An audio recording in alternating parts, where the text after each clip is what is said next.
Build a polished wardrobe that shows you stay you wherever you go with Mack Weldon. Use code MAC25 for 25% off your first order of $125 or more at MackWeldon.com. You just realized your business needed to hire someone yesterday. How can you find amazing candidates fast? Easy. Just use Indeed. Stop struggling to get your job post seen on other job sites. With Indeed sponsored jobs, your post jumps to the top of the page for your relevant candidates, so you can reach the people you want faster. According to Indeed data, sponsored jobs posted directly on Indeed have 45% more applications than non-sponsored jobs. Don't wait any longer. Speed up your hiring right now with Indeed. And listeners of this show will get a $75 sponsored job credit to get your jobs more visibility at Indeed.com/kidsandfamily. Just go to Indeed.com/kidsandfamily right now and support our show by saying you heard about Indeed on this podcast. Terms and conditions apply. Hiring? Indeed is all you need. Are you ready to learn the 3 secrets to launching a successful podcast? Hi, I'm Bill, a recent client of the Podcast Mogul. If you've been thinking about starting a podcast but aren't sure where to begin, he's got you covered. He is hosting a free webinar where he will share the 3 secrets that can help you launch, grow, and monetize your podcast without any fancy equipment or technical headaches. Click the link in the show notes to save your spot now and let him help get your podcast off the ground.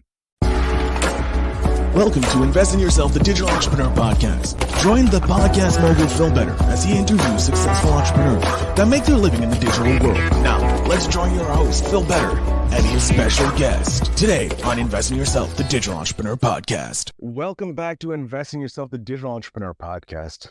I am Phil Better, and in today's episode, we're thrilled to host a visionary who has truly mastered the art of franchising. As a top 1% franchise consultant in the US, our guest has leveraged his vast experience to guide numerous entrepreneurs towards achieving their dream of freedom and wealth generation through business ownership. Leading his own venture, FranBridge, he not only consults, but practices what he preaches as a multi-brand franchisee himself. His journey in franchising began at Shelf Genie, where he served as president, steering the company's growth across 200 locations.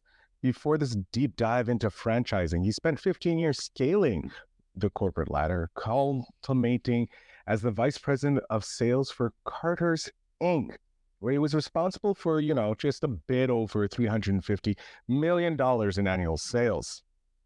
His roots in business consulting started at Accenture, with projects that took him across international borders. Committed to giving back, he serves on the board of Entrepreneurs Organization and supports initiatives like Growing Leaders and Hope International. A proud Georgian, he holds both a BBA and MBA degrees from the University of Georgia, and of course enjoys the vibrant community life in Atlanta with his wife Jenny and their 3 children. So please welcome Jon to the podcast. Jon, thank you so much for being here. Phil, excited about our conversation. Thanks for having me.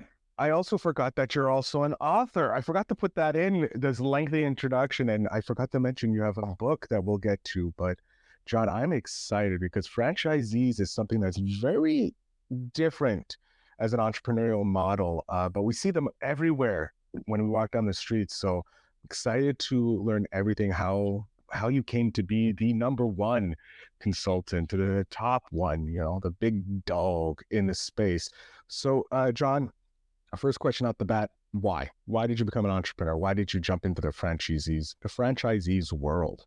Yeah, like so many of your listeners, I always had a desire to build my own empire, and I built too many other people's empires and wanted to do my own thing. But but like so many, I didn't know what that looked like. I didn't know what steps to take, what industry to go into, how my skill sets aligned, and really I stumbled into franchising. I'd love to tell you a better story, but had the opportunity to step in as president of Shelf Genie, as you mentioned, and really that's where I fell in love with the franchise model. I'm supporting owners all across North America, US and Canada on a day-to-day basis. And, just saw how so many different backgrounds could thrive under a shared support system. And,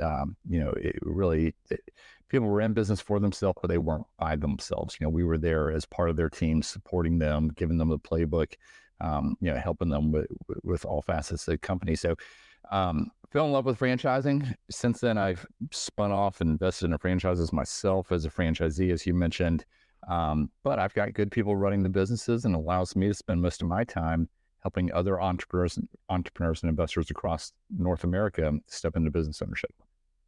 My question, okay, so you're a franchisee as well as someone who supports franchisees. Um, did you start with just one right off the bat, or were you like, let's jump into 10 at a time and be the crazy building a jumbo jet instead of just a one-seater plane off the ledge? Yeah, it's several different things. So I did jump into several, not a ton, but I did jump into several, but I had partners on each one. So again, it didn't all fall on myself. I won't pretend like it did, but I definitely played a big role in each one, but was not incredibly involved in some of the day-to-day aspects of each one of those businesses. Okay, so you were more CEO than president. If we look at the hierarchy, you're both equal, obviously, but someone else was handling the day-to-day, and you came in month to month or whenever needed to help out, in essence. Yeah, exactly. And I love that. during that same time, I realized, hey, there's such a gap in understanding in the market, and there's such an opportunity to help others with that. And that's, when I say the F word, franchise, people think, of fast food, and yet there's so many other industries. And that's the title of my book, Non-Food Franchising, because I love educating audiences on all these other ways to make money in the franchising umbrella outside of hotels and fast food, which is usually what comes to mind. Yeah, those when you first sent me an email telling me about non-food franchise, I'm like, that's what it didn't click.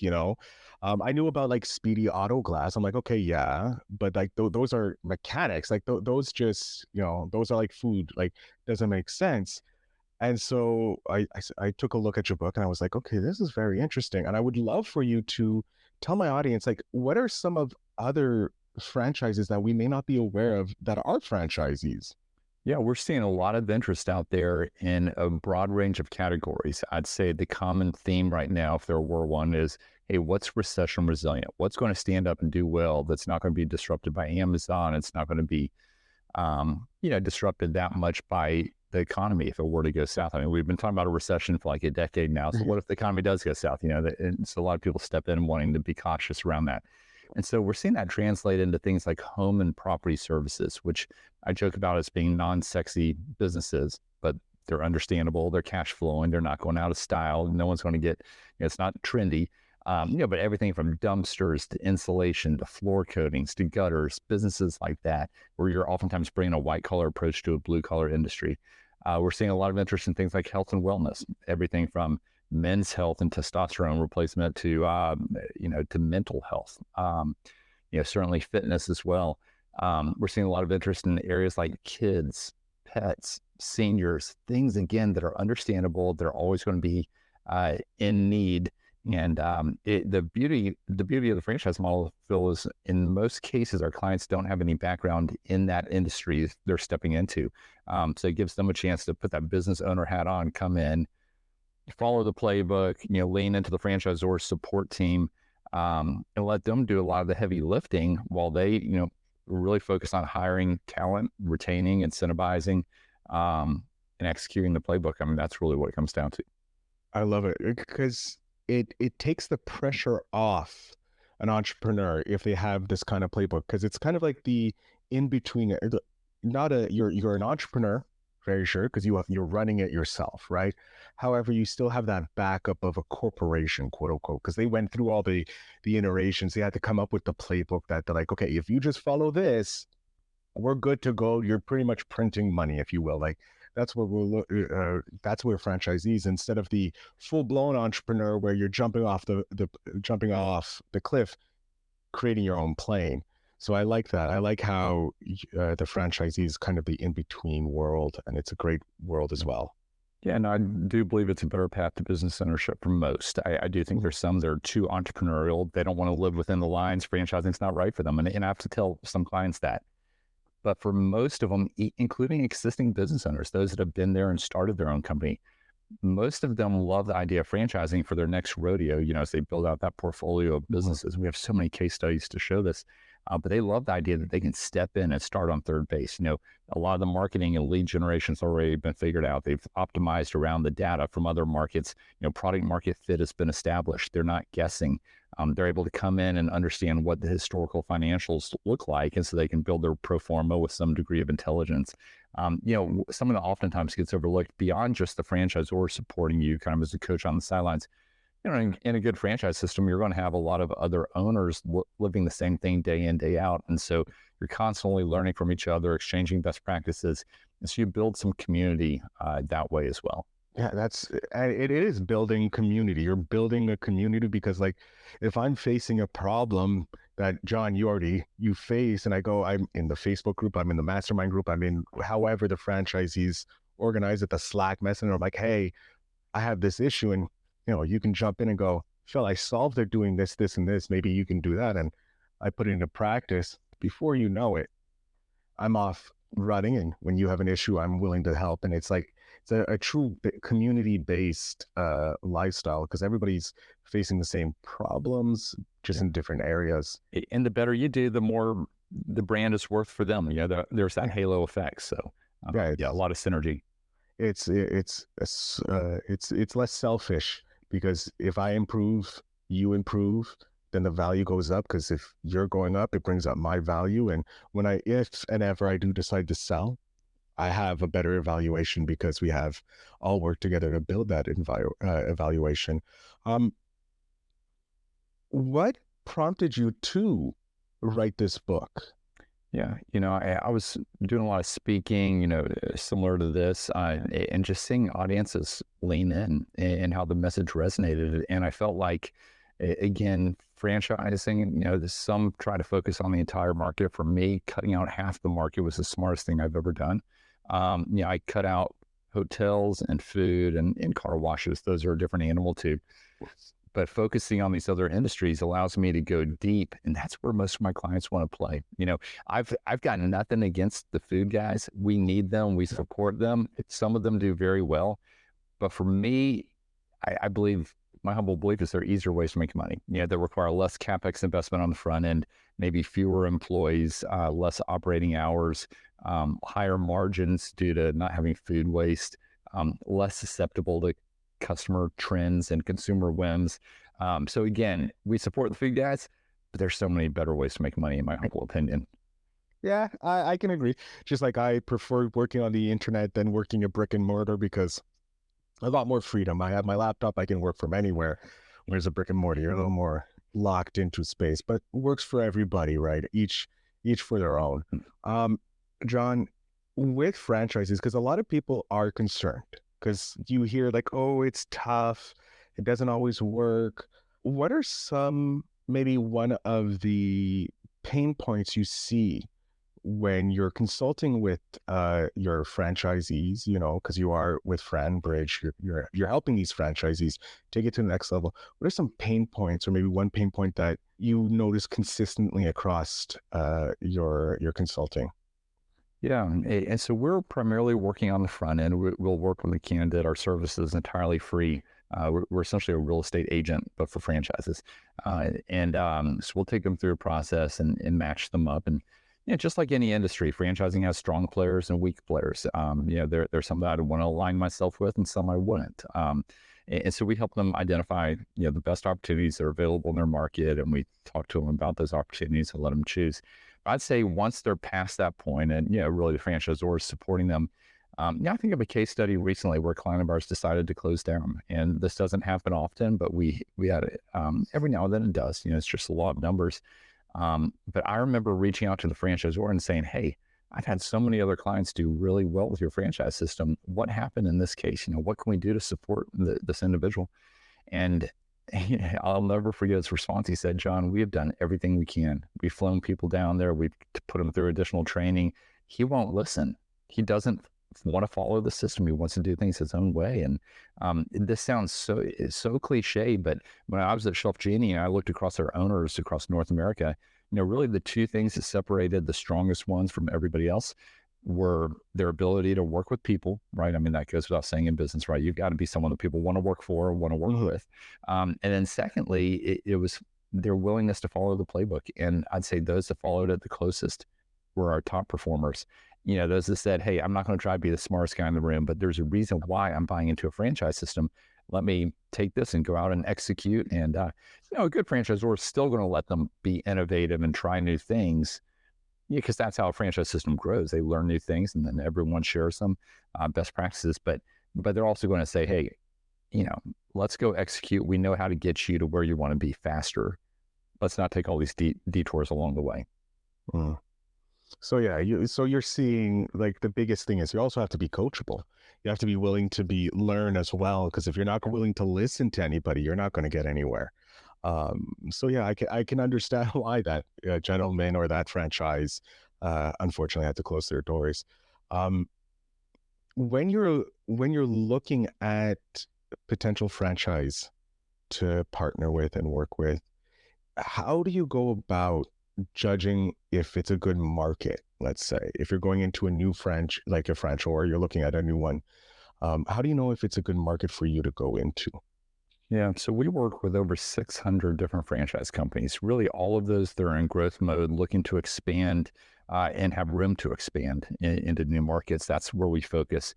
But I'd say, Phil, at any given time, there's probably 50 or 60 of those that I feel are the strongest ones. And the lenses through which I'm looking are things like, obviously, the financial model's got to check the boxes, the competitive advantages. We're looking at what are current owners in their system saying about their experience so far. We get that feedback. And we're looking at the leadership teams.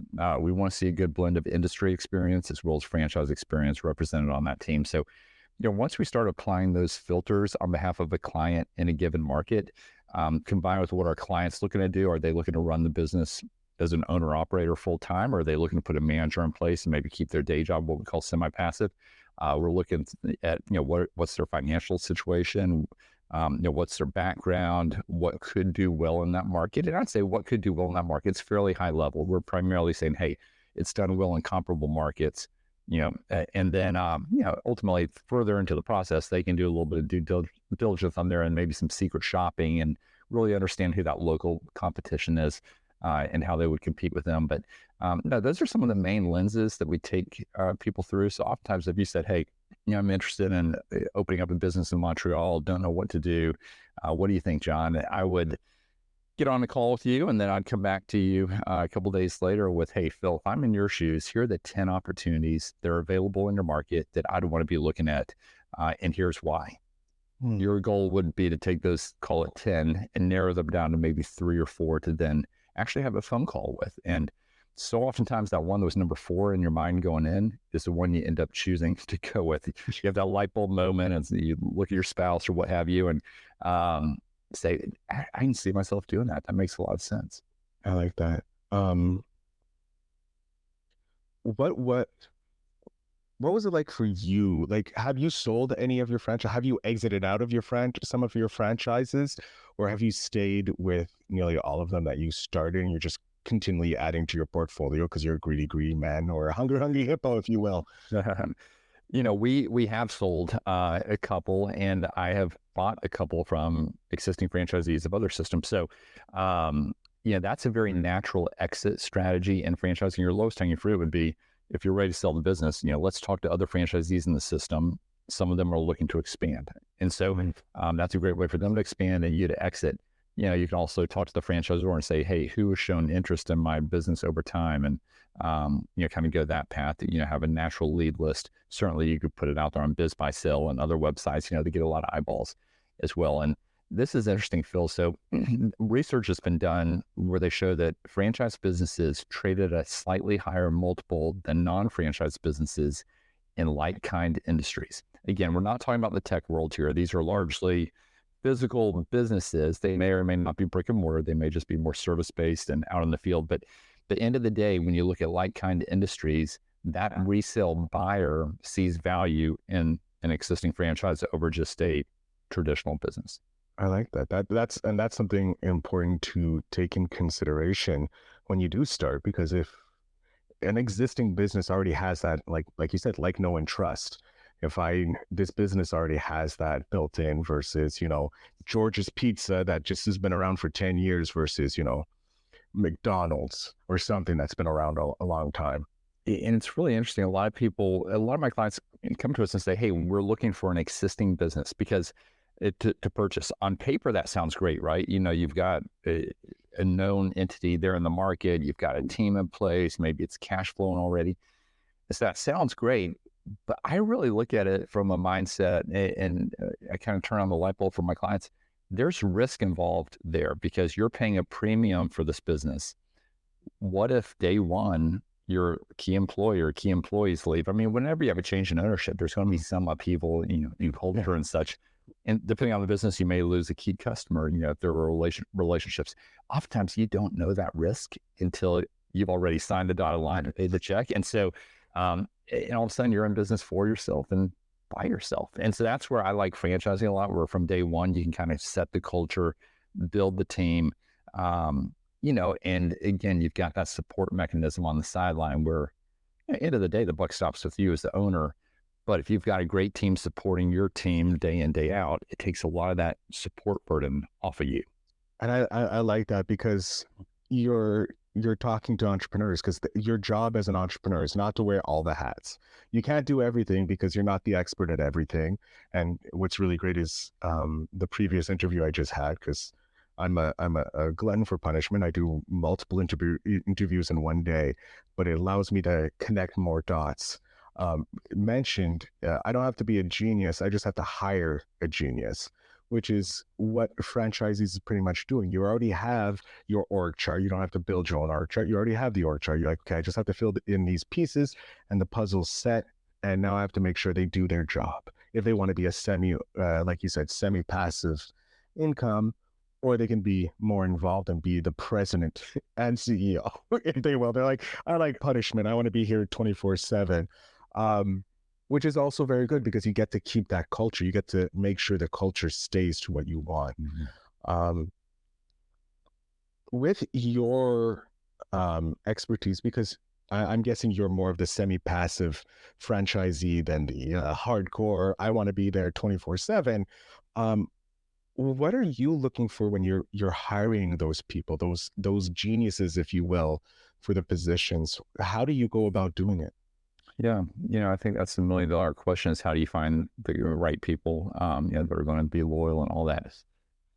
What I found a lot of success with, I'll just give a case study. We hired a general manager a little while back. He was 27 years old. Hired him for a driveway franchise that we had. He was a CPA, an accountant. Not who you would assume to step into that role. Yeah. But he was a really outgoing accountant, and that didn't fit him. And so I love kind of that stage where someone's worked a couple of years in a professional environment. They've got a little bit of experience, but now they're poking their head up and looking around saying, what else is there? Well, you can give them a fancy title. Titles are free. That's something I've learned, bump them up in title. That means something. That's local. It means something to them, right? But then, you just put together a compensation plan that aligns your interest. In some cases, clients of mine will actually open up the cap table and, share equity with them, or maybe it's sweat equity. In some cases, they say, hey, I'd rather not bring someone else on the cap table, but let's just put together a quarterly bonus plan that, is a profit sharing plan. So the better they do, the better the owner does. And just really aligning the interest on a variable comp basis. In the scenario that I just said, a couple of weeks in, he said, hey, I like what we're building here. Can I buy into the business? Well, that's music to our ears. And that's that scenario, right? That he's saying, hey, let me put some skin in the game. So I'd say that's the ideal situation. But everyone's different. But as far as finding the talent, oftentimes it does come from the places you least expect. I mean, we've put posts out there on, some of the top job websites, and we'll get, just tons of resumes coming our way. It's amazing to me every time how many people are out there looking, and how many people have reasonable backgrounds that could fit. But oftentimes it is, that relationship in the market where it's like, hey, my sister works with a guy that, is looking for a new job, or, I've got a neighbor. I mean, there's so many of those kind of just grassroots, organic ways of finding someone. And again, I think setting them up for success from day one. And in most cases, they don't want you breathing down their neck. But it's kind of like, hey, here's what I can support you with. Here's the ongoing coaching I'm going to provide. And here's what the franchisor can support you with. And they can become that go-to for a lot of their day-to-day questions. I love that. And you're setting them up for success that they may have not gotten in other companies because, again, we all want to be the CEO. We all want to be president. We all want that fancy title that we heard when we were growing up. And jumping into a franchisee or into a franchise, because it's kind of like a startup, you have this opportunity to mold the culture or be part of a culture that's just growing. And so you can see what's good, what's bad, because we all know some corporate cultures aren't the best. There's good parts of the corporation, but at the same time, there's always a few bad apples everywhere. But I love this because it's kind of like a mixture of both. I already have that, idea of culture because I come from a corporation. I have the structure of a corporation. So jumping into a franchise, there's less training, if you will, you have to do. You just have to teach them the new aspects, which is great. And what's really neat is a lot of our clients come back and buy additional businesses over time. They see franchising, I call it franchising as an asset class. It's a piece of the portfolio. A lot of our clients invest in real estate as well and other things, but they see this active business income and the tax advantage proposition that it poses, just like real estate's tax advantage on the passive side. This is tax advantage on the active side. But I had multiple clients in recent weeks that have come back and bought round two, businesses that complement their first one. In one case, they had bought senior care, in-home healthcare, the first round, kind of a unique business within a large market. And they came back and bought a business that now does, they can serve those same customers, but it's retrofitting bathrooms, wheelchair ramps, stair lifts, helping people age in place. And it goes great with their current customer base. I had another client that just came back and bought another youth sports franchise, that complements kind of their first one. The first one was soccer focused. Now they're getting into one that, from the same parent company in this case, but they provide, for pickleball and golf and tennis and kind of merging the two. I've had a lot of clients that have done this in the property services arena where it's like, hey, I think of my client, Nathan, he's the largest franchisee of 2 Minute and Truck moving service, operates in probably 12 markets, and has built a $30 million plus business. Well, every year he buys another franchise, typically in like waste management or property services, and he puts one of his young guys in charge of it and says, hey, go make us proud.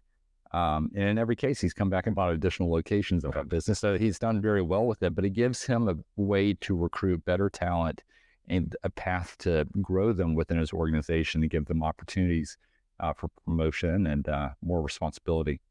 And he's investing in the not only youth, but investing in his employees. Because if I'm working for a company and I know that, hey, if I show that I'm a badass, that I can take it to the next level, I may be given the opportunity to run a business or be part of a new one and have an exponential growth in my career.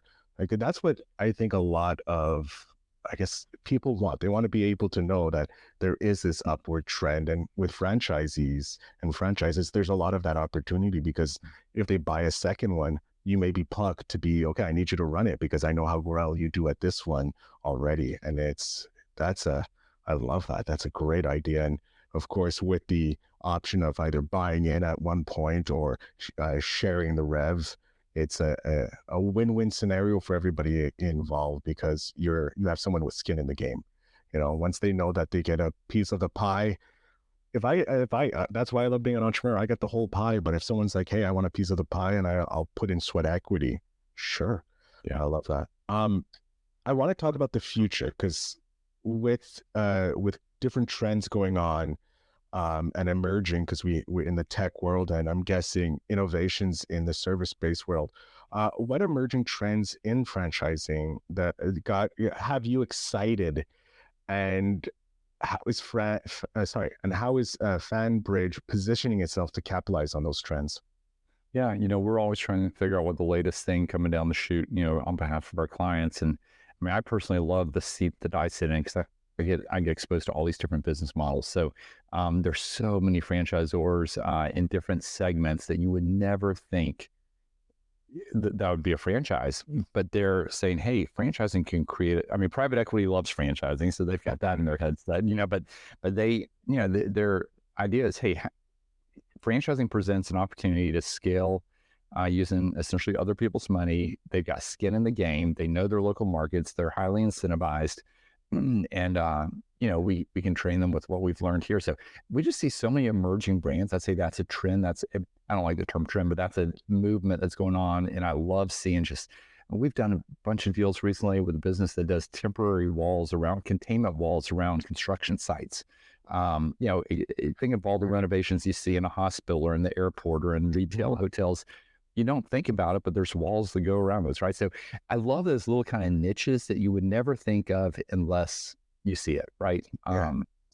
So that's probably the most fun. But we've never seen more interest in franchising than we have now. I think there's still a COVID effect of people saying, hey, I'm disenchanted with going back to office, working with an employer. I really don't want to go interview for someone else. I'd rather build my own thing, but how do we do it? And they're starting to get exposed to the many opportunities that franchising does deliver. So we're also seeing a lot of real estate investors moving over. They're saying, hey, I'm at high interest rates, low inventory. Where else can I find a yield and, maybe be semi-active in a business? I love that. And that's great. Plus real estate agents people that invest in real estate, they have real estate that hey, if I need a brick and mortar, I may have a property. So now they're, again, taking from the left, putting into the right, which is always better. Why not keep the money inside so it grows your businesses? Before we get to the end, I'm very interested because this podcast is about investing in yourself. Throughout your very career, you went from consulting at Accenture to leading FanBridge. How have you invested in your own personal and professional development, and how has this influenced your success in the franchising world? Yeah, I've always been very focused in this. I think that it's a great investment to invest in yourself. And, from, going back to grad school, earning my MBA years ago to joining mastermind groups. I'm a part of several different groups. Entrepreneurs Organization is EO, which is a global organization. That's one that I've been a part of for 6 years now, serving on their board. And, just being exposed, I'd say I learned so much by those that I surround myself with. And you don't get that exposure you need as a business owner unless you're around other business owners from different industries that have different ways of thinking. I spent most of my career in the corporate world. That's a very different mindset. I had a good run, appreciate everything I learned, but I needed other entrepreneurs that have been at it longer than I have to learn from. So I'd say that's probably the biggest thing. I mean, outside of that, I listen to a whole lot of content. I consume a lot of books, nerd out on all of that. Believe in the health and wellness aspect too, and how that plays in. So, trying to be the best father, husband, and entrepreneur I can be. I love it. Jon, with the final question before we leave, because I'm having a great time. We're going to have you back for sure, because we barely touched on the book, and I feel horrible, but I'm pretty sure by the time you come back, there's going to be at least a third book out. I have your 10-year-old self here, Jon. I want to know, what is one piece of advice you would love to hand back to your 10-year-old self? I think just don't be so self-conscious and concerned with what other people think. I see my 12-year-old son living through this right now. Middle school is a unique time, but I'd say where I've had success in my career is when I step out and try something new and go against the grain and don't follow everybody else. Don't try to blend in. I mean, even the title of my book, right? Non-food franchising, it's contrarian. I'm cutting out half the market. Ended up being a very smart move, and I had to calculate a risk as to, thinking that it would. And so I'd say just don't follow the herd. Step out, be your own man, own your different, and things will fall into place. I love it. Jon, I'm going to jump off stage here. I want you to let my audience know how they can connect with you. You have a special surprise for them as well, which is incredible. So, sir, the floor is yours.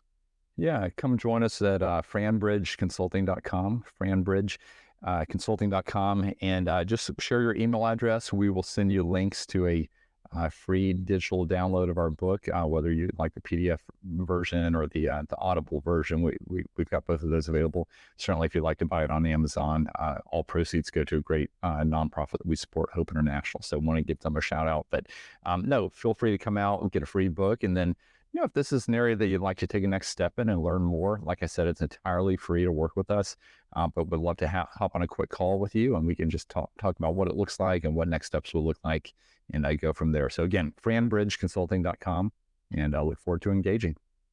Awesome, John. I can't thank you enough for being here and opening our eyes to the non-food franchising models that are out there and some of the where the riches are truly in the niches. Absolutely. Enjoy it, Phil. Really appreciate you having me on. Excellent. To my audience, of course, check out the show notes down below. They will have all the links to FanBridge Consulting, to John. Make sure you reach out to him. And if you're reach out to him if you're interested in going into the franchising model. And again, thank you, John. Thank you for listening. And remember always to invest in.